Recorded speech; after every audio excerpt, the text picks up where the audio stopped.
Capítulo 196. Clic. HM. Los ojos del soldado se abrieron de par en par ante esa sensación ominosa. El suelo tembló y perdió el equilibrio. ¡Bum! Una enorme explosión surgió bajo sus pies, elevando llamas al cielo. ¡Bum! ¡Bum! ¡Bum! El humo negro se alzó hacia el cielo, mientras polvo y escombros se dispersaban en todas direcciones. El aire se llenó del olor a pólvora. Las explosiones se propagaron en cadena, como si fueran contagiosas. A la izquierda, a la derecha y hacia atrás. ¡Ah! La unidad de artillería del Ejército del Sur se desmoronó en un instante.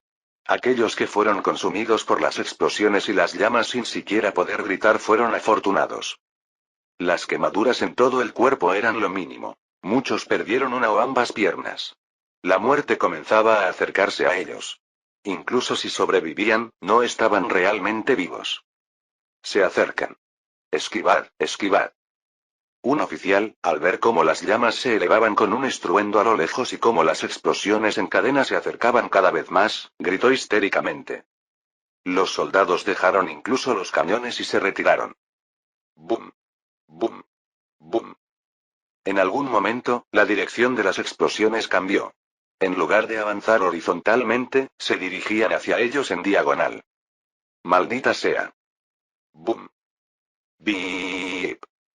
Johnston, el comandante en jefe del ejército expedicionario, seguía lentamente desde la retaguardia, por lo que no fue afectado directamente.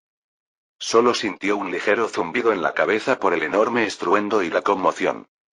Johnston sacudió la cabeza, intentando recuperar la compostura. Las explosiones eran más grandes de lo que había visto antes, pero no eran suficientes para engullir a su ejército. Sin embargo, las explosiones habían causado un impacto suficientemente grande en sus tropas, y los soldados estaban sumidos en la confusión sin poder recuperarse. Tenía que tomar una decisión en medio del caos frente a sus ojos. Retirada. Retirada. Habían perdido casi toda la unidad de artillería, pero en términos del total de tropas, era una pequeña proporción. Pensó que podría informar al país sobre las nuevas armas del enemigo y recibir más artillería. Acaba de ordenar una retirada. Incluso Johnston, que estaba en la retaguardia, había sido ligeramente afectado, así que los soldados de infantería que seguían a la artillería no estaban en su sano juicio. Un calor abrasador los rozó junto con un sonido que parecía desgarrar sus oídos. Con el dolor de las quemaduras, escucharon un zumbido constante, y su visión se estrechó tal vez debido a las intensas explosiones que habían presenciado. El hecho de que los soldados en estado de pánico no arrojaran sus armas y huyeran se debía a la estricta disciplina del ejército y a su amplia experiencia en combate. Pero se había dado la orden de retirada. Cuando los soldados en la vanguardia intentaron retirarse empujando a los demás, la formación comenzó a desmoronarse. Johnston dio una orden adicional. Retírense ordenadamente. Las explosiones han cesado y el enemigo está atrincherado. No hay necesidad de apresurarse. Fue en ese momento. ¿Qué? Están saliendo. Un ayudante, que afortunadamente estaba al lado de Johnston y no había sido muy afectado, gritó mirando hacia las líneas enemigas. Johnston, sorprendido, miró al frente. Era cierto. Estaban corriendo hacia ellos. No solo uno o dos. Decenas de miles de hombres negros corrían hacia ellos como locos. Los gritos del enemigo se hacían cada vez más fuertes. Parecía como si una ola negra se acercara a su ejército. General. También han aparecido enemigos en la retaguardia. Al escuchar esas palabras, Johnston sintió un escalofrío en la nuca y un vértigo abrumador. En ese instante, comprendió que todo había terminado. Con razón había tantos agujeros en la zona de obstáculos. Este es un plan meticulosamente diseñado por alguien con un gran conocimiento de estrategia militar. Malditos mexicanos. La confianza en que solo se trataba de una revuelta de esclavos fue su error. Estaba claro que el comandante enemigo no era un simple esclavo. Intuyó fugazmente que esta revuelta era, en realidad, una conspiración mexicana. No tuvo tiempo de pensar más en la conspiración. Debía tomar control de la situación. Johnston se dio cuenta de que no podía evitar el combate. Todo el ejército, prepárense para la batalla. Formen filas. En cuanto dio la orden, empezaron a escucharse disparos. El momento de la explosión. El cielo se cubrió brevemente de llamas y humo, y el suelo tembló con la vibración. Wilson contuvo apenas un grito de euforía. La dinamita desarrollada en su país de origen era un invento extraordinario, aunque no poseía la cantidad ni el poder destructivo necesario para cambiar el curso de toda la batalla. A pesar de que México había suministrado abundantes recursos, no les proveyeron dinamita en exceso. La clave en esta batalla era usar de forma eficiente la limitada dinamita que tenían. Tal como él había planeado, la artillería enemiga seguía de cerca a la artillería aliada, ansiosa de atacar. La artillería de los Libertadores aún era inexperta debido al corto tiempo de entrenamiento. Sin embargo, él les ordenó disparar de manera descuidada para hacer que el enemigo bajara la guardia. Incluso, decidió que recibieran un golpe y retrocedieran de forma ridícula. Para ser honesto, hasta yo lo habría encontrado insoportable, pensó. El castigo fue brutal. La artillería enemiga recibió un golpe directo de la explosión, y aunque no fueron muchos, también murieron varios soldados en la vanguardia. Era el momento. Ejército, al ataque. El impacto de la explosión sembró el caos en las filas enemigas, y ese era el momento que Wilson había estado esperando. Dio la orden sin titubeos y también salió corriendo. Si no lograban sincronizarse a tiempo, Clark en la retaguardia estaría en peligro. Al ver a su comandante avanzar, el ejército de Libertadores se lanzó con empeño. La trinchera era poco profunda, lo justo para salir de ella con facilidad. Los soldados saltaron al unísono de la trinchera y se lanzaron contra el enemigo. Observando a los soldados del sur, que ahora pasaban de una expresión arrogante a una de miedo y desconcierto, los Libertadores corrieron como leopardos, ansiosos por atravesarlos. ¡Bang! Uno de los soldados más rápidos disparó. Ese fue el punto en que el enemigo, al parecer, comprendió que no podía evitar el enfrentamiento y comenzó a reagruparse. ¡Bang! Ratatatat. Desde la distancia, empezaron a sonar también disparos. Nuestros aliados han rodeado al enemigo. Aplastémoslos. ¡Ah! El avance de los Libertadores fue feroz, pero los soldados del sur, endurecidos por una vasta experiencia de combate, resistían con fuerza. Aunque tenían las mismas armas y mayor número, no podían ignorar la experiencia del enemigo en combate real. ¡Bum! ¡Bum bum! ¡Bum bum bum! Los soldados del sur, que se defendían firmemente, fueron alcanzados por el bombardeo de la artillería aliada. Los soldados aliados pronto se dieron cuenta. El sonido de su propia artillería ya no se escuchaba. Su artillería había sido destruida. Los pocos sobrevivientes no tenían tiempo para retirarse con los cañones. ¡Bum! ¡Bum! ¡Tiri! ¡Paf! Una desafortunada escuadra fue alcanzada por un proyectil. Incluso los soldados mejor entrenados no podían resistir frente a la dureza del acero de un proyectil de artillería. A pesar de que la moral del ejército del sur estaba por los suelos, luchaban con todas sus fuerzas. Sin embargo, el teniente general Johnston no podía creer lo rápido que la situación se había tornado en su contra. Habían caído impecablemente en la trampa enemiga. Tenemos el frente y la retaguardia bloqueados, y al oeste está la dirección hacia México. Entonces, ¿deberíamos retroceder hacia el este ahora mismo? Pero nuestras líneas son demasiado largas. Si intentamos retroceder, seremos cortados por la mitad. Una sensación de terror lo invadió al pensar que, al ordenar la retirada, más de la mitad de sus soldados podrían perder la vida. Tenía en sus manos el destino de sus hombres y dudaba. Pero si seguimos luchando así, seremos aniquilados. Rendirse. Rendirse ante los negros, preferiría morir antes que sufrir tal deshonra. Pero son 50.000 hombres. La mayoría sigue con vida. No puedo desperdiciar esas vidas. Además, mis soldados son sureños. Quizás prefieran morir en combate antes que rendirse ante los negros. La decisión lógica era rendirse, pero la situación era tan repentina que Johnston no podía aceptarla. No tenía ninguna herida, pero sentía como si alguien le atravesara la cabeza y el pecho con un cuchillo. Ahora estaba en el centro de su campamento, rodeado de enemigos en el frente y la retaguardia. Humo y llamas lo envolvían, y sus oídos retumbaban con explosiones constantes. El campo de batalla parecía el mismísimo infierno, con fuego esparcido en varios puntos debido a las explosiones. En cada lugar donde se levantaba el humo, había cadáveres de soldados cubiertos de sangre. ¡Ah! Los sonidos que escuchaba eran innumerables. No había gritos de batalla, solo gemidos y gritos llenos de dolor y confusión. Aquí no había espacio para el honor. Si continuaban luchando hasta la muerte, podrían infligir grandes bajas al enemigo, tal vez hasta acercarse a los 50.000. Pero, ¿tendría eso algún sentido? En el sur quedaban 3 millones de negros. Era incierto si tendrían los recursos para enviar nuevas tropas, y podrían incluso recuperar sus fuerzas antes de que llegaran los refuerzos. Ayúdame. Mi pierna. Por favor. Un soldado herido por un proyectil yacía en el suelo, ensangrentado y sin una pierna, mientras otros soldados, quemados por completo, gritaban y se retorcían de dolor a su alrededor. Informa a todos que se preparen para rendirse. La voz de Johnston era baja y pesada. Con los ojos cerrados, escuchó a sus subordinados y oficiales transmitir su orden. Arrojen las armas. Los disparos y las explosiones disminuyeron gradualmente, y uno a uno, los soldados restantes comenzaron a soltar sus armas.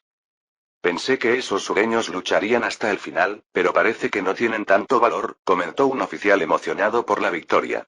Wilson lo reprendió con severidad. No hable sin pensar. Si no se hubieran rendido, habríamos sufrido también grandes bajas. Las miradas de los otros oficiales también eran severas. Lo siento. Los oficiales, embriagados momentáneamente por la victoria, recuperaron rápidamente la compostura ante la actitud estricta de Wilson. Todos habían experimentado ya la dura realidad de la guerra. También hubo muchas bajas en las filas de los libertadores. Aunque habían atacado con ímpetu, no podían evitar la falta de entrenamiento y experiencia en combate comparado con el enemigo. No teníamos otra opción que cargar. Su objetivo era causar un daño devastador a las fuerzas sureñas. Si no lo lograban, el enemigo podría seguir reforzándose y las próximas batallas serían aún más feroces. El enemigo había pisado las minas por un descuido, pero no era que las trampas estuvieran precisamente bien colocadas. Mientras más se prolongara, más desfavorable sería para los libertadores. Solo los no combatientes sumaban decenas de miles.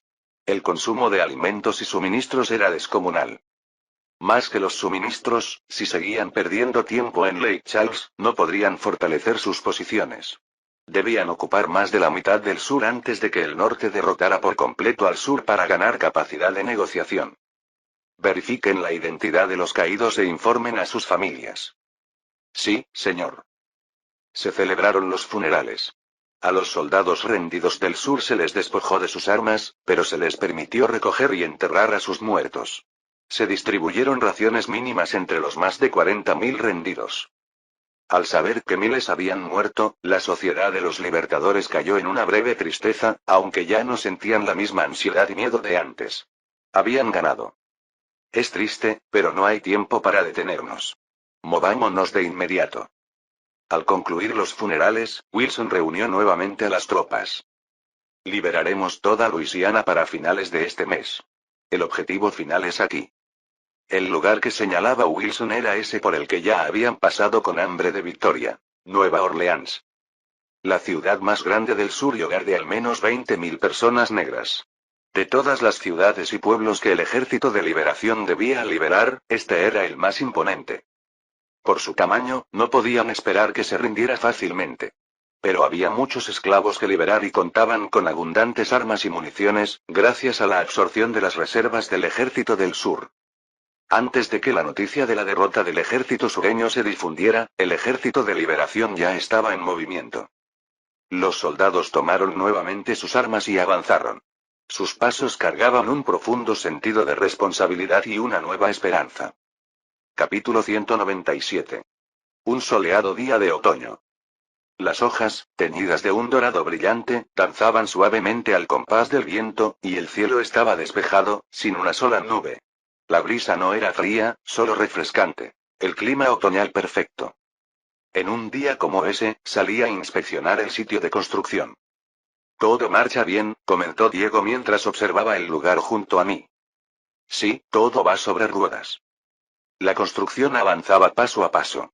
Los trabajadores, empapados en sudor, trabajaban con empeño, y el sonido constante de las máquinas llenaba el lugar.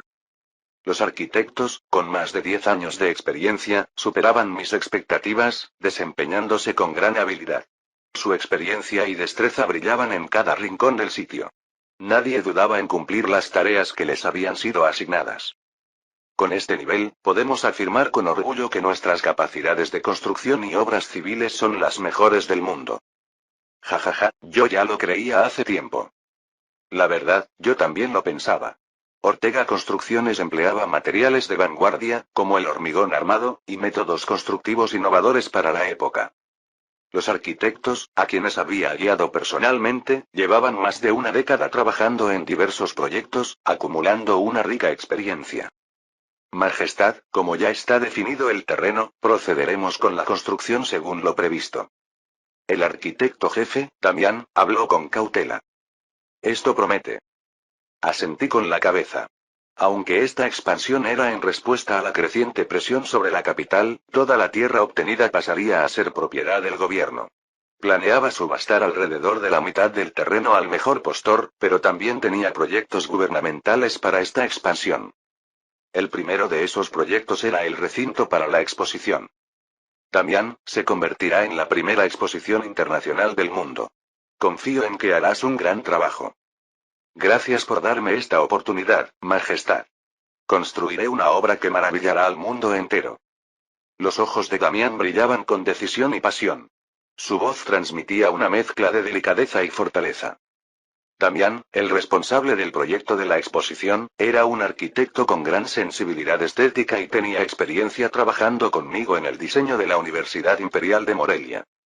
La Universidad Imperial de Morelia, una obra que combinaba majestuosidad y elegancia, era en sí misma una pieza de arte. Incluso ahora, al visitar la universidad, aún me sorprendo. Con Damián a cargo, sé que hará un excelente trabajo.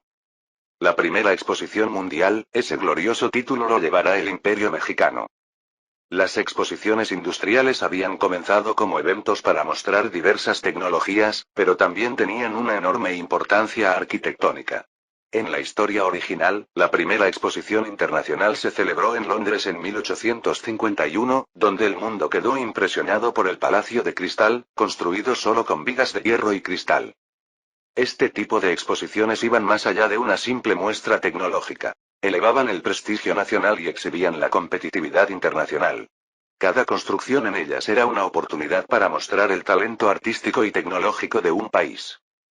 Después del gran éxito de la primera exposición internacional en Londres, las potencias mundiales se esmeraron en construir obras impresionantes para futuras exposiciones, entre ellas la Torre Eiffel para la Exposición de París de 1889. ¿No se ha oído nada sobre una exposición en Inglaterra? No, Majestad. Hemos estado investigando, pero no hay noticias al respecto, dijo Diego. La historia había cambiado. Para estas fechas, al menos el Palacio de Cristal debería estar en construcción, pero no había señales de ello. Así que era cierto que los ingleses propusieron su propia exposición después de ver la de París. Aunque aún no se había celebrado una exposición internacional, Inglaterra y Francia ya habían realizado exposiciones nacionales. En la historia original, Francia fue pionera en este ámbito, habiendo organizado 11 exposiciones hasta 1849. Fue la influencia de estas exposiciones lo que llevó a los británicos a proponer una exposición internacional en Londres en 1851. Sin embargo, en este mundo, Francia había perdido ante nuestro imperio mexicano y atravesado una serie de transformaciones políticas y sociales, motivo por el cual no celebraron la exposición de París el año pasado. Parece que, debido a esto, tampoco se había propuesto la exposición de Londres. Así, había surgido la oportunidad de que nosotros tuviéramos el honor de celebrar la primera exposición mundial. Ahora todos reconocen el poderío militar de nuestro imperio mexicano, pero aún hay quienes dudan de nuestra fuerza como nación. ¿De verdad México ha progresado tanto? ¿No estará pobre y destinando todo a su ejército?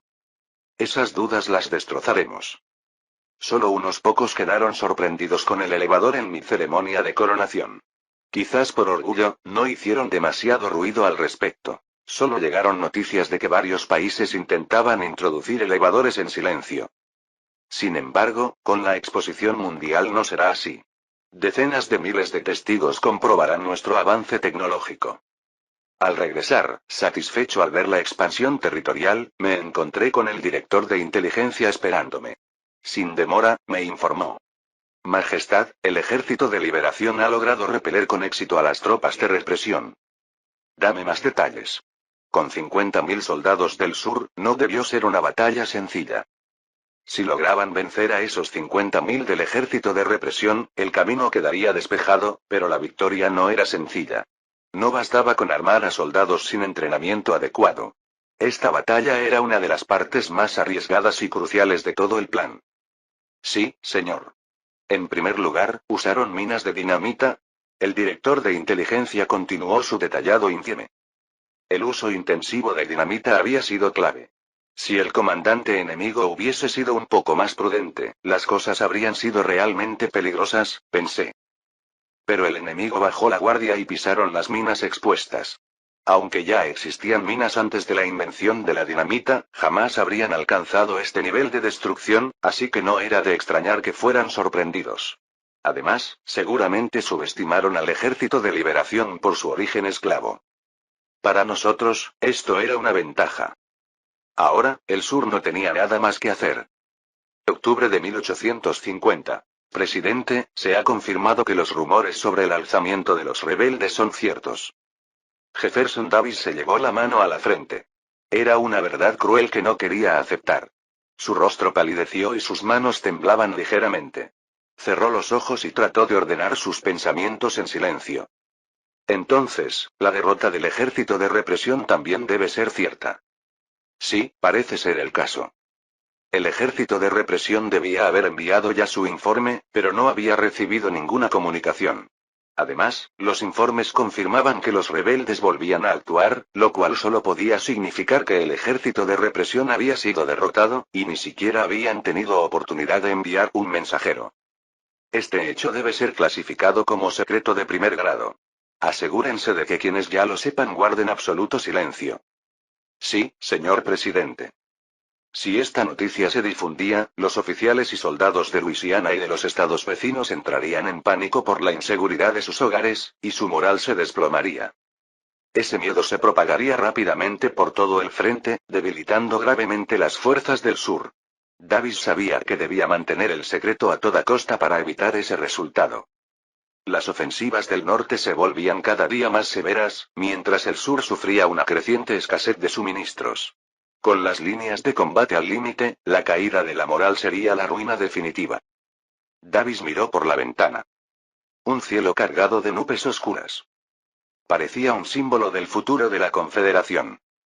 Después de la victoria en Lake Charles, el Ejército de Liberación avanzó sin restricciones. Aunque Luisiana era tan vasta que podría considerarse casi un país propio, el Ejército de Liberación la ocupaba a una velocidad asombrosa.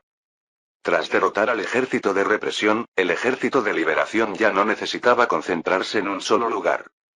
Con escuadras de solo 5.000 soldados podían avanzar sin encontrar resistencia. Divididos en decenas de unidades, tomaron cada plantación, pueblo y ciudad de Luisiana.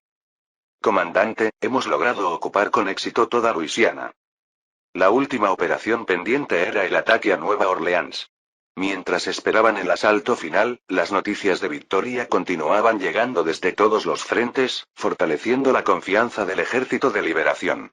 Los negros de Luisiana acogían al Ejército de Liberación con entusiasmo, celebrando su recién ganada libertad.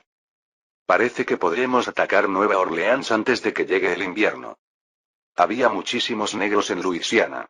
Aunque el Imperio Mexicano ya había liberado a decenas de miles, aún quedaban alrededor de 110.000 por liberar. Ahora, el Ejército de Liberación contaba con 100.000 soldados entrenados para la batalla. Esos 100.000 soldados se reunieron frente a Nueva Orleans. Una ciudad de 110.000 habitantes, de los cuales 20.000 eran esclavos negros y 9.000 negros libres. Parece que no tienen intención de rendirse fácilmente. Clark, uno de los pocos blancos en el Ejército de Liberación, observaba Nueva Orleans mientras comentaba. Wilson asintió con la cabeza. Viendo que han hecho algunos preparativos de defensa, entrar sin derramamiento de sangre será complicado. Las trincheras de la milicia de Nueva Orleans recordaban a las excavadas intencionalmente de manera rudimentaria en Lake Charles.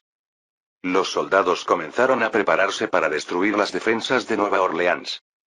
Una gran cantidad de proyectiles se acumuló en las afueras de la ciudad, traídos de las fábricas de armas que ahora trabajaban a pleno rendimiento tras ser recuperadas y abastecidas con materias primas compradas en México. Las fábricas operaban a máxima capacidad, proveyendo al Ejército de Liberación con todas las armas necesarias de manera rápida.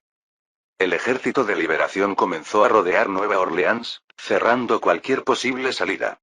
Con su abrumadora superioridad numérica, podían permitírselo. Cuanto más despleguemos nuestras tropas, más tendrán que dispersar ellos a su milicia. Eso disminuirá la eficacia de sus trincheras en detenernos. Aún así, una trinchera es una trinchera. Lo mejor será destrozarlas con la artillería antes de avanzar, tal como los del sur intentaron hacer con nosotros. Clark y Wilson revisaron una vez más la estrategia para asaltar Nueva Orleans.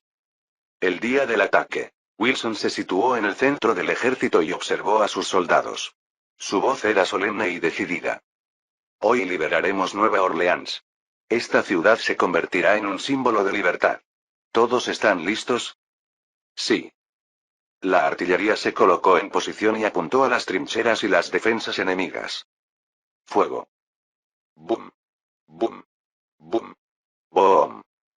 Mientras el otoño se desvanecía y el invierno se acercaba, comenzaba la ofensiva sobre Nueva Orleans. ¿Cuántos cañones habrán traído?, murmuró, con voz inquieta, uno de los miembros de la milicia de Nueva Orleans.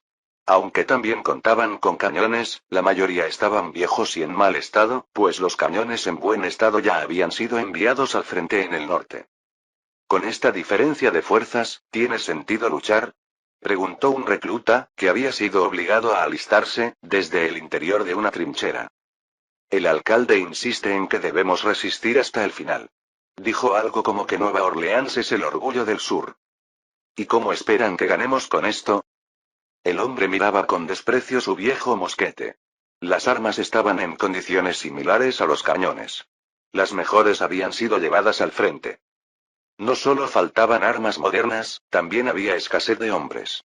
Los jóvenes ya habían sido llevados. Los que quedaban eran aquellos que resistieron a la presión para alistarse, hombres visiblemente enfermos, adolescentes y ancianos.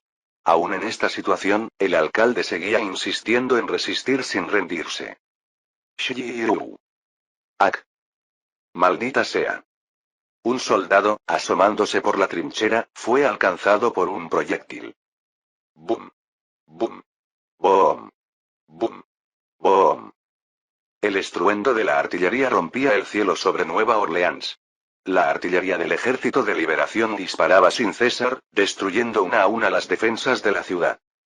Espesas nubes de humo y polvo se elevaban, bloqueando la visión, y la ciudad se transformó en un vasto campo de batalla. Capítulo 198. Boom. Boom. Eshiru. El Ejército de Liberación lanzó una ráfaga interminable de artillería, como si intentara destruir todas las defensas de la ciudad. Humo y polvo cubrían el cielo, volviéndolo cada vez más oscuro. El aterrador estruendo de los cañones resonaba desde todas direcciones, creando un ambiente sombrío en la ciudad. De los 110.000 habitantes, casi 30.000 eran negros. En una ciudad con varios miles de negros libres, la tensión era inevitable. La incertidumbre, el miedo, el odio y la desconfianza dominaban la ciudad entera. Krabum. Gulp. Mamá, solo un poco más y al fin. En una oscura habitación, una familia aguardaba en silencio, con una mezcla de esperanza y desesperación en sus ojos. Afuera de la ciudad, quienes traerían la luz a su futuro se acercaban. Chitón. Silencio. Aunque el susurro fue suave, los nervios estaban tan tensos que seguramente la familia de sus dueños, alerta a cada sonido, también lo escuchó. El amo de la casa había salido a defender la ciudad, pero su hijo, aún más violento que él, oyó el susurro. Malditos negros insolentes, están perdiendo la cabeza. Zas. Ah. El joven golpeó a sus esclavos sin piedad. La madre hizo lo imposible por proteger a su pequeño hijo. Pum. Pum.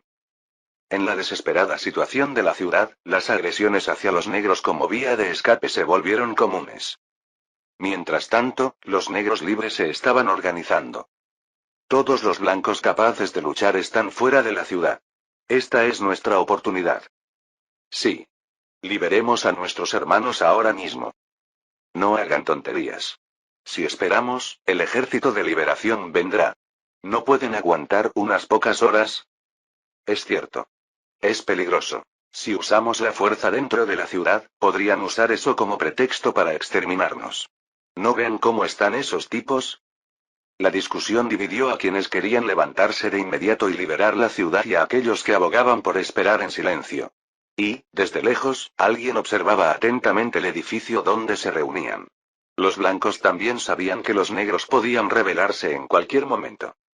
Parece que están divididos, esto no pinta bien, comentó uno de los observadores tras ver la situación a través de su catalejo, justo cuando un negro cubrió la ventana. No tenemos más opción que esperar a que se queden tranquilos. ¿Esperar a que se queden tranquilos? ¿Y crees que nuestra milicia podrá defender la ciudad? Entonces, ¿qué propones? Esperar es una pérdida de tiempo. No tenemos que aguardar a que esos negros nos ataquen. Debemos adelantarnos, capturarlos a todos y usarlos como rehenes. Tenemos suficiente pretexto para justificarlo como conspiración de revuelta, dijo, con una chispa de locura en sus ojos, dispuesto a usar cualquier medio para sobrevivir. ¿Te has vuelto loco? Ni siquiera hemos oído que estén planeando una revuelta. ¿Es que no escuchas el sonido de los cañones? Esos animales pueden hacer cualquier cosa si la ciudad cae. Para sobrevivir, necesitamos asegurar una medida de seguridad mínima. Maldita sea, entonces al menos informemos al alcalde. El hombre acudió finalmente al alcalde con su propuesta. Dijo que, para salvarse, necesitaban tomar rehenes. Al principio, Abdiel Crossman, el alcalde, lo miró con incredulidad, pero a medida que se acercaba el fin de la ciudad, le pareció una idea aceptable. A pesar de lo deshonroso de la acción, pensó que si podía salvar las vidas de los residentes, el honor era lo de menos. Reúne discretamente a las fuerzas de reserva. La reserva, entendido, señor. En realidad, no existía ninguna fuerza de reserva en la milicia. Simplemente se refería a retirar tropas de las zonas más protegidas. La situación en el frente empeoraría, pero si lograban capturar a los negros como rehenes, el enemigo podría verse obligado a rendirse. Si lo vamos a hacer, tiene que ser de golpe. Sí, aunque son bastantes, no tienen armas modernas. Podremos someterlos rápidamente. Aquellos destinados a la seguridad interna de la ciudad y algunos miembros de la milicia se unieron, reuniendo un grupo de 4.000 hombres en la ciudad. ¿Qué están haciendo esos tipos? Así como los blancos vigilaban a los negros libres también observaban los movimientos de los blancos. Están sacando tropas a pesar de que están ocupados en el combate. Esos malditos, vienen a atacarnos. La situación en la ciudad se desarrollaba rápidamente. En las afueras, las fuerzas de liberación avanzaban después de superar las rudimentarias trincheras, mientras que en el interior, los blancos preparaban sus fuerzas para tomar a los negros como rehenes. Al ver las tropas, muchos se dirigieron, como era lógico, hacia Tremé. Tremé era el barrio donde vivían muchos negros libres. Allí estaba su comunidad y también la iglesia de San Agustín, la primera iglesia católica negra en Estados Unidos. Esos tipos intentarán rodear y tomar Tremé, comentó alguien. La situación había cambiado. Incluso si ellos no hacían nada, los blancos no los dejarían en paz. Maldita sea, por eso deberíamos haber luchado desde el principio. La situación ha cambiado, ¿no es así? No nos queda otra opción más que pelear, ¿todos de acuerdo? Todos asintieron. No iban a convertirse en rehenes dócilmente. Los blancos usarían a los rehenes para exigir que las fuerzas de liberación se retiraran. Preferían morir antes que vivir esa humillación. Desde el principio, casi la mitad había estado dispuesta a luchar. Y ahora, con el cambio de circunstancias, nadie optaba por rendirse y ser un rehén. Recuerden, nuestro objetivo no es matar blancos, sino resistir hasta que las fuerzas de liberación tomen la ciudad. Ya, lo entendimos. Decidieron atrincherarse en los edificios de Tremé. Con su escasez de armas, enfrentar al enemigo de frente sería suicida. Incluso los jóvenes más impetuosos entendían eso.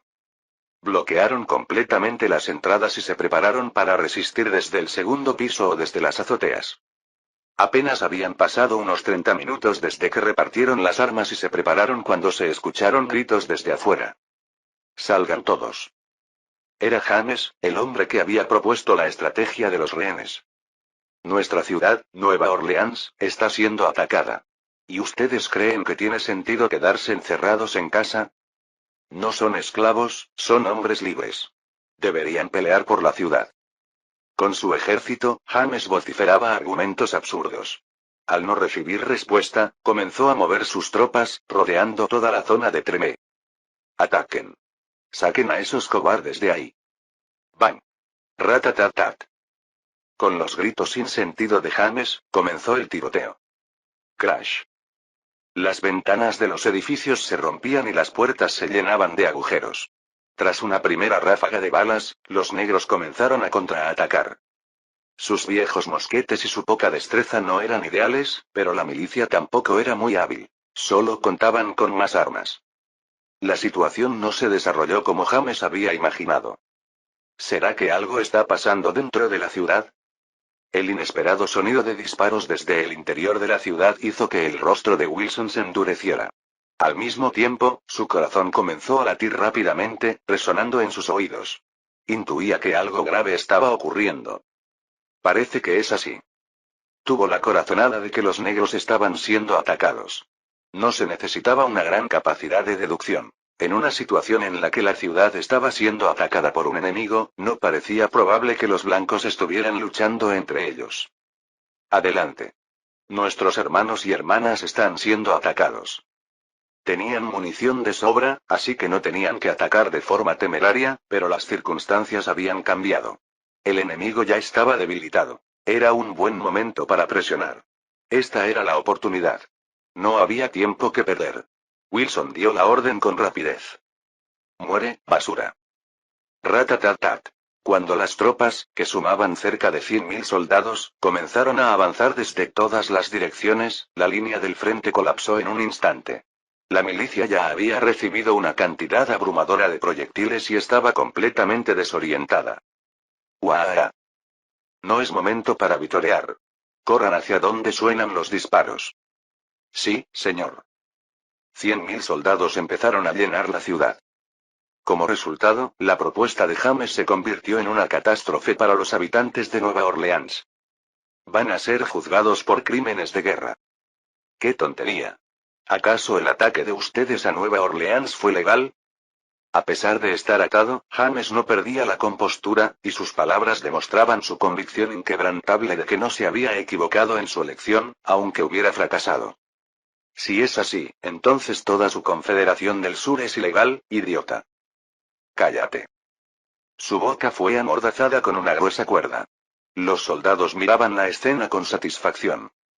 Qué bueno que llegamos a tiempo. Gracias. Así, alrededor de 30.000 habitantes de Nueva Orleans fueron liberados. Nueva Orleans había caído. Jefferson Davis se llevó una mano a la frente. Hasta ahora había intentado desesperadamente ocultar la derrota de las fuerzas represoras, pero ya no podía hacerlo más. No es cualquier ciudad, es Nueva Orleans. Al ser la metrópoli más grande del sur, la ciudad albergaba a una gran cantidad de personas, y eso no había cambiado incluso en medio de la guerra. Mucha gente fue testigo de cómo Nueva Orleans se convertía en el bastión de los ejércitos de liberación de negros. La noticia, como un rumor con alas, se difundió rápidamente por todo el sur. La caída de Nueva Orleans impactó profundamente a toda la Confederación. La noticia llegó velozmente a las principales ciudades y finalmente alcanzó incluso la línea de frente en el norte. Los soldados y oficiales de rango medio y bajo no podían evitar cuestionarse. ¿Acaso no sacaron a 50.000 hombres para reprimirlos? ¿Llevaron 50.000 hombres y aún así perdieron contra los negros? Lamentaciones y maldiciones se escuchaban a lo largo de las trincheras interminables. Los oficiales no podían detener las quejas, pues ellos mismos también sentían frustración. Seguro los de arriba ya lo sabían desde antes. Exacto. Y aún así no nos dijeron nada. La moral estaba por los suelos. Honestamente, ¿qué tienen de malo las quejas de los soldados? Si los rebeldes están causando estragos en la retaguardia, ¿qué sentido tiene seguir peleando en el frente? Las voces de duda no solo venían de los soldados, sino también de los oficiales. Algunos incluso expresaban abiertamente sus quejas. Un oficial, con una expresión incómoda, intentó calmar a sus compañeros. Aún así, si tan solo logramos detener a esos norteños. No digas tonterías. ¿Dices eso porque tu tierra natal no está cerca? Los oficiales y soldados de Luisiana no podían dormir, consumidos por la ansiedad y la preocupación. Lo mismo sucedía en los estados vecinos. Después de todo, no se decía ya que toda Luisiana había sido ocupada. Pasaban noches de insomnio, preocupados por sus familias y su tierra. El oficial que había expresado su descontento desapareció al día siguiente. Había desertado. Y no era el único. Se ha llevado a todos los soldados de Luisiana de su compañía. También se llevó armas y municiones. Maldito loco. El motivo por el que muchos aguantaban en el campo de batalla, pese a estar ahí en contra de su voluntad, era proteger su hogar. Y ahora, su hogar estaba siendo atacado por un ejército de negros insurgentes. Fuera o no una simple excusa, la razón de proteger su hogar era suficiente para justificar la deserción. Cada día, cientos de soldados desertaban. Defiendan la línea del frente. Si perdemos contra el norte, todo estará perdido. Aunque los generales e incluso el presidente intentaron alentar a las tropas, el efecto fue mínimo. Sin embargo, no podían detenerse.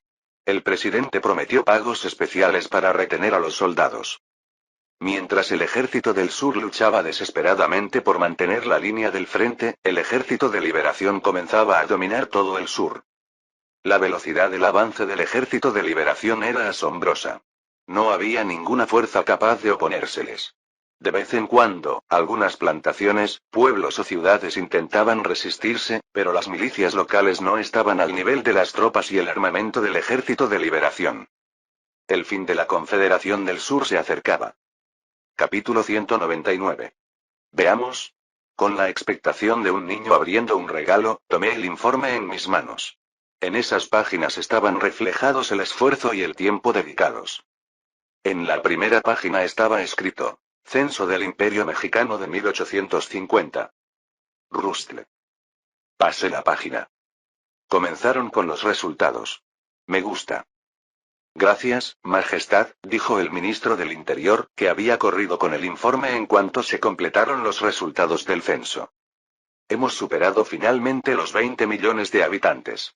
No es tanto como las potencias europeas, pero es suficiente para ser considerada una gran nación. Actualmente, la población total del Imperio Mexicano era de 21,2 millones.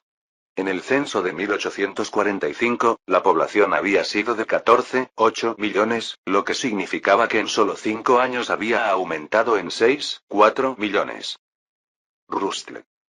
De esos 6,4 millones, 2,4 millones corresponden a la región colombiana que se anexó. Entonces, el crecimiento natural y la inmigración representan 4 millones. Impresionante. El ritmo de crecimiento era asombroso, incluso más rápido que el que había experimentado Estados Unidos en su historia anterior. ¿No hay noticias de los Estados Unidos? No, Majestad. Parece que ni el norte ni el sur planean realizar un censo, respondió Diego. Una pena, me hubiera gustado comparar. Aún así, fue nuestro antiguo rival. Realizar un censo demandaba muchos recursos y una administración robusta, algo que probablemente sería una carga para ellos. Quizás lo hicieran el próximo año. Según mis cálculos, ya los hemos alcanzado o estamos muy cerca, comentó. ¿De veras? Hice mis propios cálculos mentales. En 1845 tenían alrededor de 19,5 millones. A pesar de la guerra, debieron seguir naciendo niños, pero también habría habido una disminución poblacional por la guerra con nosotros y por su propia guerra civil. Además, la inmigración probablemente se redujo. Estarán alrededor de los 21 millones también. Casi a la par. La guerra civil estadounidense estaba llegando a su etapa final. Aunque en la historia original la guerra duró 4 años, aquí parecía que terminaría en 3, aunque el número de muertos no difería mucho. Esto se debía a la rápida proliferación de trincheras y ametralladoras. Al principio consideré apoyar en secreto al sur para debilitar a Estados Unidos, pero dejando de lado el conflicto ético, me preguntaba si eso sería realmente posible o beneficioso a largo plazo. Cuanto más apoyo brindara, más extraño parecería. Los suministros y armas excederían lo que podrían justificar de forma lógica. Sería imposible ocultarlo completamente. Puede que no se descubra ahora, pero algún día, si las generaciones futuras investigan, saldrá a la luz. Solo el personal necesario para trasladar los suministros sería de al menos varios cientos, y no había forma de hacer que todos guardaran el secreto. En el momento en que se descubriera, la reputación que tanto habíamos construido se derrumbaría, y seríamos vistos como hipócritas. No solo me perjudicaría a mí, sino que sería un gran daño para nuestra nación. A largo plazo, también sería problemático. Tanto el norte como el sur ya tenían un profundo resentimiento hacia México. Realmente el apoyo al sur generaría buena voluntad en quienes ya nos odiaban por desencadenar su guerra civil. Al final, solo gastaríamos dinero en aumentar el número de muertos, sin poder controlar al sur a nuestro antojo. Pero si apoyábamos a los más de 3 millones de negros en Estados Unidos, la historia era diferente. Ellos no tendrían resentimiento hacia nosotros, sino gratitud, y no tendrían otra nación en la que apoyarse.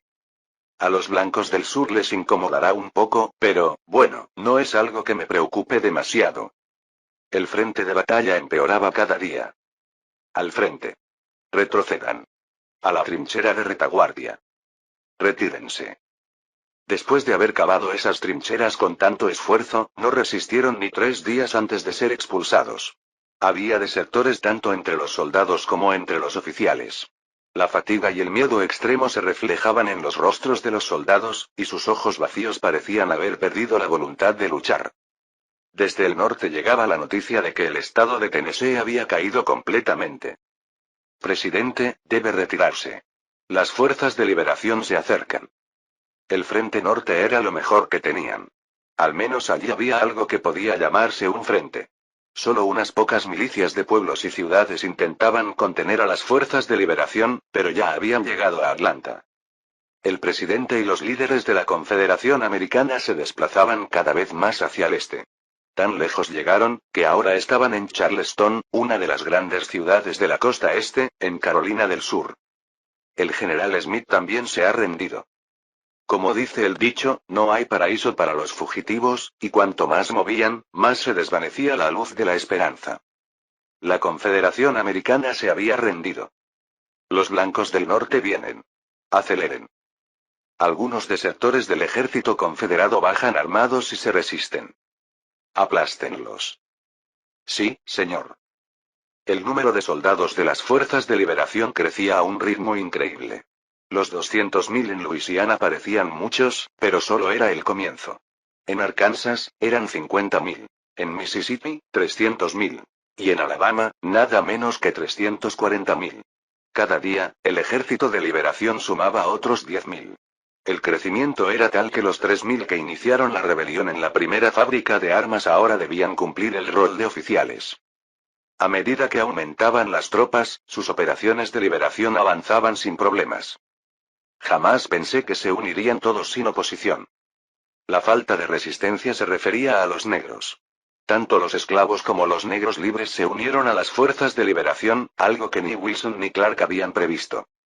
Sí, gracias a que todos se han unido. Su cohesión era sorprendentemente fuerte. Unidos por el dolor y la opresión, su determinación era temible y apasionada, en completo contraste con los comandantes del norte, que apenas lograban motivar a sus soldados exhaustos. Avancen y ocupen lo que puedan antes de que lleguen los del norte. ¡Bang! Maldita sea, al fin puedo disparar sin restricciones, murmuró un soldado mientras maldecía.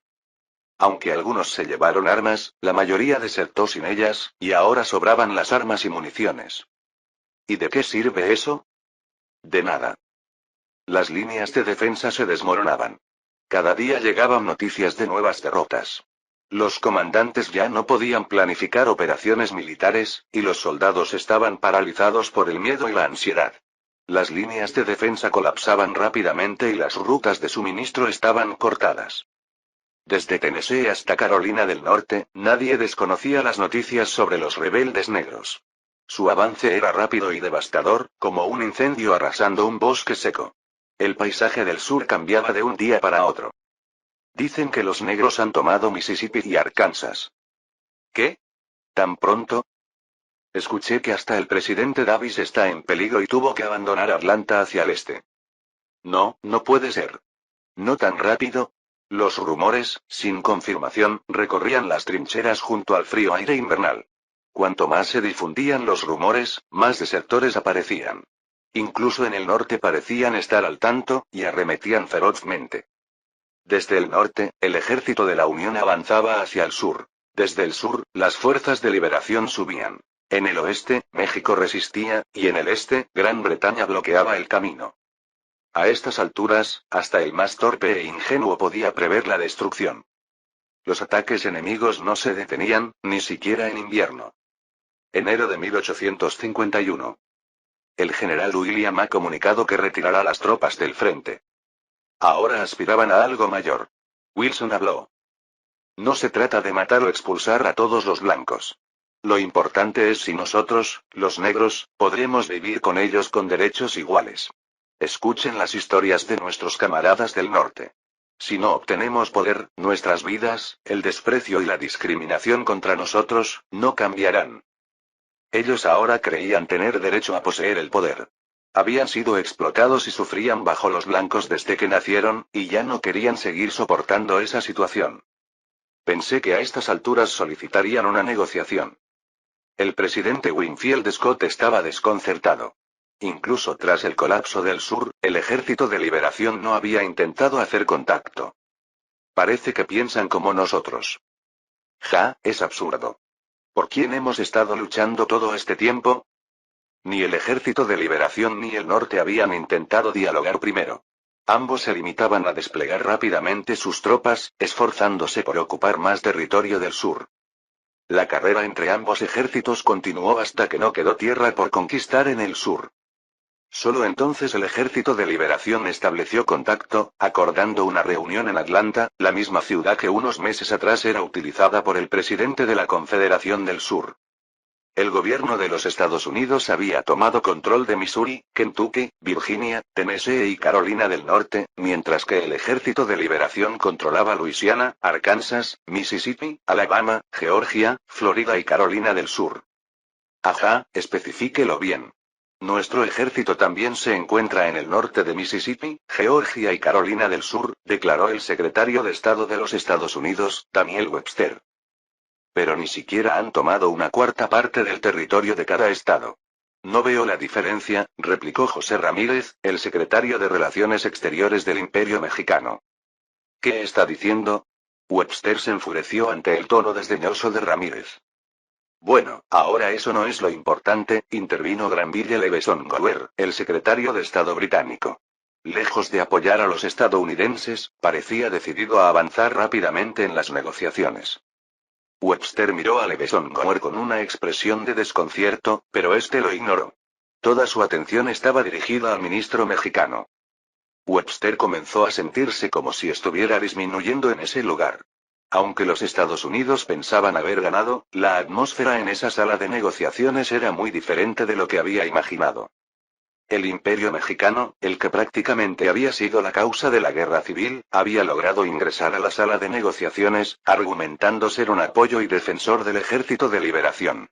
Y los británicos, que habían conseguido infiltrarse en los asuntos estadounidenses, eran prácticamente iguales. Los Estados Unidos no habían podido rechazar la cortesía de la asistencia británica en las negociaciones. El resultado fue este. La reunión estaba siendo liderada no por los Estados Unidos ni el Ejército de Liberación, sino por México y Gran Bretaña. Webster se sentía como un niño entrometido entre los adultos. El sur se independizará como la República Libre de América.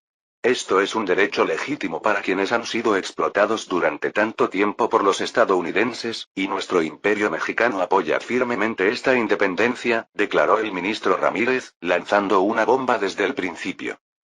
Eso es absurdo. ¿Independencia? Ellos pueden vivir libres dentro de los Estados Unidos. Luchamos precisamente por eso. Aceptamos cientos de miles de sacrificios para abolir la esclavitud. Leveson Gower reaccionó inmediatamente, oponiéndose a la propuesta de independencia, mientras Webster expresaba apasionadamente su rechazo. Ante las afirmaciones de Webster sobre luchar por la libertad de los negros, Wilson respondió con una expresión cínica.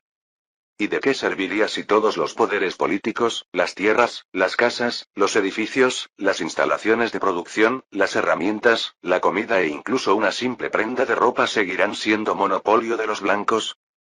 Webster sentía ganas de gritar: ¿acaso no es obvio? Todo eso es nuestro desde siempre, pero se dio cuenta de que una respuesta así sería inútil. No existía algo como desde siempre. El Ejército de Liberación tenía armas, soldados y el respaldo de México, lo que significaba que podían arrebatar lo que quisieran. Al ver que Webster se quedaba en silencio, Leveson Gower intervino. No somos enemigos desde el principio. Podemos discutir temas de recursos y de participación política de los negros sin llevar las cosas al extremo, ¿no cree? Leveson Gower colocó sin problemas el dinero y el poder de los Estados Unidos sobre la mesa de negociación, buscando convencer al comandante del Ejército de Liberación que pedía independencia. Lo único que queremos es la independencia, respondió Wilson con firmeza. ¿O preferirían que negociáramos de otro modo? Si no logramos la independencia, pediremos la anexión voluntaria al Imperio Mexicano. Están locos. Capítulo 200. Clan. El ministro Webster se levantó de un salto, tirando su silla hacia atrás. Basta de estupideces. Los ojos de Webster ardían de ira, y su voz resonaba en la sala de reuniones como un trueno. Sabía que la situación no era favorable. La capacidad de Estados Unidos para sostener la guerra estaba casi al límite, y entendía que probablemente tendría que hacer muchas concesiones. Pero, ¿independencia? Eso era demasiado. Decían que, si no se aceptaba, solicitarían la anexión a México. Webster, que había venido preparado para soportar la humillación, no podía tolerar esta realidad. ¡Bang! La puerta se cerró con fuerza. Webster salió abruptamente de la sala, seguido de todo el personal estadounidense. Creo que por hoy hemos terminado aquí. El ministro británico Leveson Gower intentó mantener la compostura al sugerir terminar la reunión, pero su expresión también reflejaba inquietud. Él mismo había exclamado «es una locura». Sin darse cuenta. Estaba claramente perturbado. En cambio, el rostro del ministro Ramírez mostraba serenidad. De acuerdo. Nos volvemos a reunir mañana a la misma hora, respondió con calma Ramírez. Sí, claro. Leveson Gower salió de la sala de reuniones con una expresión de frustración. Es descarado. Aunque hayan contado con el apoyo de México, solicitar la anexión voluntaria. Será difícil lograr que los negros se incorporen a los Estados Unidos, comentó sombríamente un joven diplomático británico. Leveson Gower lo miró, sumido en sus pensamientos. Sabían exactamente dónde herir a Inglaterra. La división de los Estados Unidos. ¿Que los estadounidenses sufran enormes sacrificios sin obtener nada a cambio? Eso no era asunto de Inglaterra. En el momento en que Estados Unidos permitió la intervención británica, quedó atado sin posibilidad de liberarse. Ahora, lo único que le preocupaba a Inglaterra era impedir que México se fortaleciera aún más. Tal vez deberíamos considerar la opción de dividirlos en una nación independiente. Si realmente piden la anexión, estaremos en problemas. La anexión no era una idea descabellada. Los negros sentían mucho más cercano a México, que había luchado por liberarlos y los había apoyado, que a los Estados Unidos. Si no pueden existir como nación independiente, preferirán México sobre Estados Unidos, era un pensamiento que resonaba entre ellos. Si solicitaban la anexión, México, como lo hizo con Nueva Granada, enviaría un gran ejército para tomar control del sur de inmediato, y ahí terminaría todo. Después de sucesivas guerras, Estados Unidos no podría oponerse, y ni siquiera Inglaterra podría obligarlos a otra guerra en ese momento. Pero, señor ministro, el gobierno lo considerará un fracaso, comentó el diplomático joven. Si nos limitamos a establecer al sur como una nación independiente, sí. ¿Qué tiene en mente? Leveson Gower era un hombre realista. Como miembro del partido Whig, prefería soluciones prácticas sobre enfoques radicales. Ellos mencionaron la República Libre de América. Ahí está la clave. Leveson Gower, como si pusiera a prueba a los jóvenes diplomáticos, solo les dio una pista sin explicar más. ¿La República Libre de América? Oh. El término república podría ser problemático. No, el nombre en sí es el problema, comentó uno de los diplomáticos, haciendo sonreír a Leveson Gower. Exacto. No lo llamaron República Negra, sino República Libre. Parece que imaginan un país donde todos pueden vivir en libertad, pero la población negra en el sur es apenas menos de 3 millones, mientras que, aunque muchos blancos han muerto, todavía superan los 5 millones fácilmente. A menos que prohíban el voto a los blancos, inevitablemente serán los blancos quienes salgan elegidos. Exacto. Para mantener el poder, inevitablemente tendrán que restringir el derecho al voto. Y eso contradice completamente el nombre de República Libre. Están construyendo su propia justificación para perder legitimidad. La voz de Leveson Gower tenía la frialdad de un realista consumado. ¿Qué está diciendo? El ministro Daniel Webster sentía que estaba viviendo una pesadilla. Le temblaban las manos y el sudor le corría por la frente. Deseaba con todas sus fuerzas poder negar esta realidad, aunque solo fuera por un momento. Su corazón latía desbocado, y en su mente se arremolinaban emociones de ira, miedo e impotencia, al punto de que apenas podía articular palabra. Nosotros también hemos considerado varias opciones, pero en la situación actual, permitir la independencia es la mejor decisión. Al ver el rostro impasible de Repson Gore al repetir sus palabras, Webster casi pierde el aliento. ¿Acaso no era Inglaterra, que se autoproclamaba aliada y dispuesta a ayudar, quien estaba participando en las negociaciones? Estados Unidos no tenía más en quien confiar. Pero ahí estaba Inglaterra, no solo sin apoyarlos, sino aconsejando aceptar las exigencias del enemigo. ¿Es eso realmente el sentir de Inglaterra? Dígame si esto se ha consultado con la metrópoli. Aunque Webster se había propuesto mantener la calma hoy, no pudo evitar elevar la voz antes de que comenzaran las negociaciones. Sí, en la situación actual, todos debemos reconocer que esta es la mejor opción. ¿No ve lo que ocurriría si ellos realmente solicitaran la anexión? México aceptaría de inmediato y enviaría a sus tropas. Webster sabía esto también, y solo la idea le sumía en una profunda desesperación. Pero la realidad era cruel, y las opciones no eran muchas. Entonces, nuestra única opción para detener esto sería la guerra. Si Estados Unidos la desea, Inglaterra estará dispuesta a ayudar. Pero, ¿es eso posible? ¿Estaban en condiciones de ir a la guerra? Incluso para el secretario Webster, conocido como uno de los más fervientes federalistas, resultaba difícil afirmar con certeza que Estados Unidos pudiera sostener otra guerra. La derrota contra México ya había sido una carga inmensa para el país, que luego enfrentó una guerra civil. La situación financiera estaba en un estado de ruina tal que el futuro parecía aterrador. Los muertos en el ejército superaban los cientos de miles y la paciencia del pueblo había alcanzado su límite. Al ver a Webster incapaz de decirle una palabra y con los puños apretados, Repson Gore adoptó un tono suave para calmarlo. Puede que ahora no haya otra alternativa, pero si Gran Bretaña y América unen sus fuerzas, esto no será el final.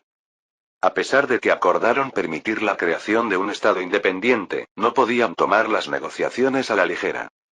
La negociación se reanudó, y Webster adoptó una postura aún más agresiva. Que cada lado mantenga los territorios que sus ejércitos ocupan actualmente. ¿Acaso no es eso justo? No solo reclamaba Missouri, Kentucky, Virginia, Tennessee y Carolina del Norte, territorios de la antigua Confederación, sino también partes del norte de Mississippi, Georgia y Carolina del Sur. Wilson sonrió. Sabía que esta demanda era un reconocimiento implícito de la necesidad de aprobar la independencia. No hacía falta prolongar la discusión inútilmente, aunque eso no significaba ceder territorio fácilmente. Wilson respondió también de manera firme. No, eso no es justo. La negociación fue intensa, pero al final, se llegó a un acuerdo con la mediación y el consenso de Gran Bretaña y México. La cesión se limitó a Missouri, Kentucky y Virginia, territorios de la antigua Confederación. 1 de marzo de 1851. Era el día oficial de la fundación de la República Libre de América, Republic of Free America, RFA. Por fin. Libertad. Es la libertad. Los gritos se hicieron más fuertes, y la ciudad entera se sumió en un ambiente de celebración. Las personas lloraban de emoción y se felicitaban entre sí. ¡Viva la República! ¡Viva Wilson! ¡Viva! Libertad. Para los afroamericanos, también fue el día en que verdaderamente fueron liberados. Aunque habían sido emancipados por el ejército, su futuro había sido incierto y podrían haber quedado como un mero grupo de rebeldes. Pero su líder, Wilson, lo había logrado finalmente. Había conseguido que una potencia como México interviniera, logrando así que Estados Unidos los reconociera. Mientras los afroamericanos celebraban, los blancos del sur observaban con desagrado y resentimiento. Sus expresiones reflejaban ira y desprecio. Para ellos, aceptar esta nueva era era un proceso doloroso. Esos negros. Cálmate, o acabarás lamentándolo. El miedo y la tensión se habían extendido entre ellos. Ahora sabían que no podían actuar como antes. La República Libre de América estableció como su capital la ciudad donde se celebró la conferencia, Atlanta. Su ubicación central y la conexión ferroviaria la convertían en un lugar ideal, además de ser una tierra con gran potencial aún sin explotar. Marcus Wilson, presidente provisional, dio su discurso inaugural en Atlanta. Miles de personas se congregaron para escucharlo, con rostros llenos de expectativas y de ansiedad. La República Libre de América no es una nación solo para afroamericanos. Como su nombre lo indica, es un país donde todos pueden vivir en libertad. Las primeras palabras parecían dirigidas a calmar las inquietudes y ansiedades de los blancos, enfatizando la integración. Sin embargo, el mensaje que continuó no fue conciliador. Pero no se puede negar que muchos afroamericanos han sufrido en esta tierra debido a la brutal esclavitud. Hemos demostrado con fuerza que tenemos derecho al respeto, y los estados esclavistas deberán enfrentar las consecuencias. Tan pronto como terminó de hablar, el bullicio se apoderó de Atlanta. ¿Qué? ¿Qué pagarán las consecuencias? Aunque la mayoría de los asistentes eran negros, muchos blancos también escuchaban el discurso del presidente afroamericano con expresión preocupada. Sus temores se habían hecho realidad. Temían una venganza despiadada de parte de los negros. En el fondo de sus corazones, había un temor profundo a la represalia. Les asustaba cómo la justicia de esta nueva era podría afectarlos.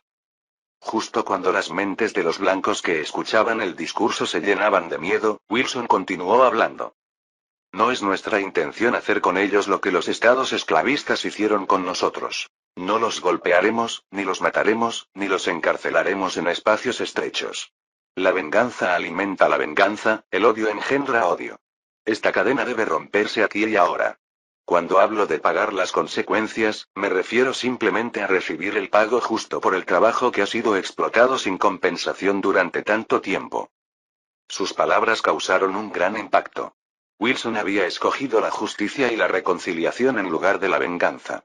Estaba declarando que se dejarían atrás los abusos, los insultos, las agresiones y hasta los asesinatos que los blancos habían infligido a los negros de las formas más crueles. En cambio, proponía confiscar las riquezas obtenidas a través de la explotación de los negros, una especie de compromiso. Finalmente, añadió algo que muchos querían saber sobre su mandato y el derecho al voto. Mucha gente se preguntaba cuánto duraría su mandato, ya que, aunque había sido nombrado presidente provisional sin elección por su rol como líder de la independencia, no había claridad sobre la duración de su gestión. Además, ¿acaso los blancos tendrían derecho al voto? Estas dudas pronto se despejaron. Mi mandato será de 2 términos, es decir, 8 años según los estándares estadounidenses. No volveré a presentarme en futuras elecciones, y en 8 años todos los hombres adultos de la República podrán votar. Los periodistas anotaban frenéticamente este contenido revolucionario, mientras que Lev Sengore, observando el discurso desde lejos, hacía sus cálculos. Si Missouri tiene 550.000, Kentucky 750.000 y Virginia 850.000, eso suma un total de 15 millones. Esto cambia los cálculos. No hay forma de que los blancos de Missouri, Kentucky y Virginia vengan al sur, pero es probable que todos los negros sí lo hagan. Missouri, Kentucky y Virginia eran estados con una gran población. Con la migración de más de 2 millones de blancos al norte y la de los negros hacia el sur, la población de ambas razas quedaría casi igualada. Maldita sea, debí haber dejado Missouri. Pero esa opción ya no existía. El reconocimiento de la independencia de la nación ya había llevado a los Estados Unidos al límite. Cuando le notificaron que se quedarían con 3 estados en la negociación con México, Daniel Webster y sus colaboradores casi enloquecieron. Si hubieran pedido solo 2, las reacciones habrían sido aún más extremas. Las cosas se han vuelto algo inciertas. Ese negro ha sido bastante astuto. Un diplomático asistente compartió la misma dificultad. No, aunque lo haya disfrazado con palabras, esencialmente está diciendo que no dará ningún poder a los blancos durante 8 años, y encima ha anunciado la confiscación de propiedades a los antiguos propietarios de esclavos. Habrá muchos descontentos. No era un simple juego de niños para quitarles el poder a través de elecciones. La meta era incitar y apoyar a los descontentos para alimentar un movimiento rebelde. El régimen, compuesto en su mayoría por antiguos esclavos sin experiencia profesional, inevitablemente dependería de México, y México, para no perder a su nuevo aliado, tendría que ofrecer apoyo. Ese tal Wilson subestima la maldad humana. La política de Wilson, que proclamaba el perdón y la reconciliación, era idealista en exceso. Los negros, que habían sufrido la opresión y los abusos del pasado, probablemente sentirían descontento con la prohibición de la venganza. Así es. Si los blancos empiezan a rebelarse, los negros no se quedarán de brazos cruzados.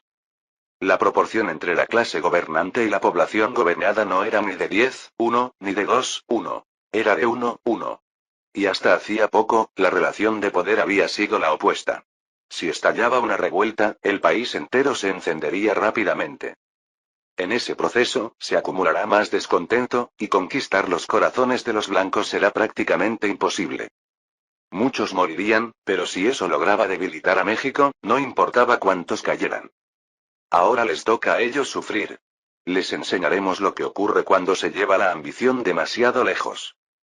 Los cálculos de Lev Senghore no estaban del todo equivocados. De hecho, tras la propagación del discurso de investidura de Wilson por toda la República, tanto blancos como negros comenzaron a mostrar descontento. Sin embargo, lo que no previó fue que los mismos blancos del sur también estaban agotados. Finalmente, incluso los sureños, que se habían resistido hasta el final en una lucha sin esperanza, se quebraron. Cuando los negros se convirtieron en sus gobernantes, muchos sureños, sintiendo repulsión y desencanto, empezaron a abandonar sus hogares. Era el comienzo de la gran migración. Fin del capítulo 200.